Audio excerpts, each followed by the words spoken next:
Bonjour, euh, chers ingénieurs et acteurs du génie civil. Je vous salue. Aujourd'hui, je vais vous dire quelque chose de concret pour essayer d'ouvrir nos yeux par rapport à notre domaine que nous avons choisi du bâtiment et des travaux publics. Nous avons tous été inscrits dans des écoles de formation où on nous a appris le génie civil. Ok? On nous a appris comment est-ce qu'il fallait lire, comment est-ce qu'il fallait bosser pour passer en niveau supérieur. Mais j'ai l'impression qu'on ne nous a pas appris comment est-ce qu'on pouvait gagner de l'argent dans le génie civil. On nous a dit à l'école qu'il fallait travailler, bosser dur pour aller en classe supérieure et soutenir pour être ingénieur en papier, pas ingénieur dans le cerveau. Parce que ce qui se passe à l'école n'est pas la même chose que ce qui se passe dans les bureaux d'études. J'ai un bureau d'études et je sais quelles sont les réalités. Parce que si vous accomplissez ou bien vous faites seulement ce que vous avez appris, de toutes les façons, vous oubliez. Quand vous commencez en première année et que vous passez en deuxième année, souvent les gens ont l'habitude d'oublier ce qu'ils ont fait en première année. Quand vous êtes en troisième année, souvent les gens ont l'habitude d'oublier ce qu'ils ont fait en deuxième et première année. Quand vous arrivez en master, c'est ça.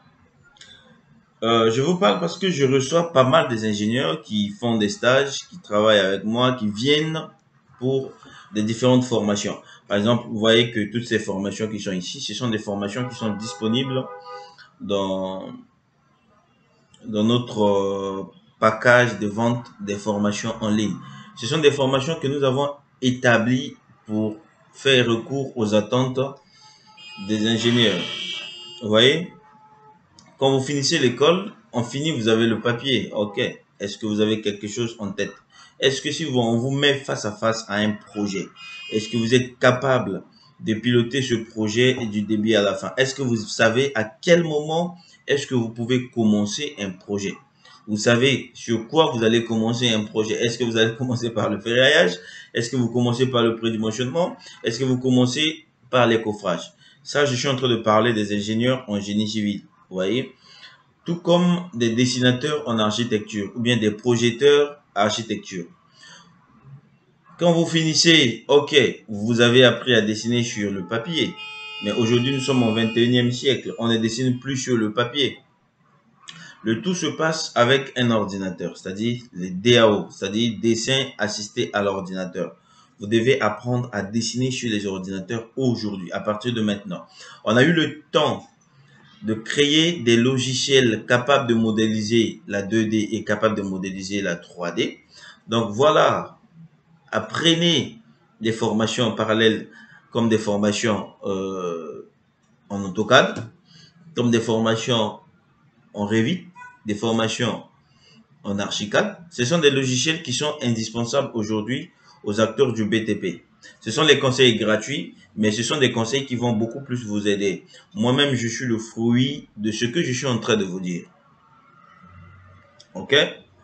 Euh, L'ingénieur de conception, Bac plus 5, OK, doit être capable, doit être à mesure de piloter un projet depuis ses études jusqu'à sa réalisation. Maintenant, si et seulement si vous n'êtes pas passé euh, par des chantiers pendant vos stages ou bien pendant votre cursus scolaire, parce qu'il y a d'autres qui ont la flemme d'aller sur les chantiers, il y a d'autres qui ont cherché des chantiers, ils n'ont pas trouvé. Maintenant, je dis toujours aux gens, si vous ne trouvez pas des chantiers, ne restez pas bras ballants. Qu'est-ce que vous allez faire? Faites des formations parallèles. Par exemple, vous allez faire des formations en béton armé. Quand je dis formation en béton armé, c'est-à-dire c'est une formation qu'on vous montre comment diriger un projet. On vous montre comment gérer un projet. Faites des formations parallèles comme des formations en MS Project. MS Project, c'est un logiciel qui vous permet en fait de faire des plannings des chantiers.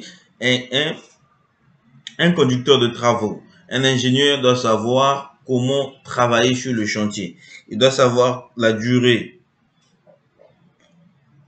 des travaux. Il doit savoir comment piloter, comment coordonner, comment ordonner son chantier. Vous voyez? Tout ça, on enseigne ça dans le génie civil. Mais souvent, quand on vient et qu'on passe en année supérieure, on oublie. Maintenant, quand vous venez faire des formations parallèles, dans cette formation, je vous rappelle ce que vous avez vu en première année et ce qui va venir après.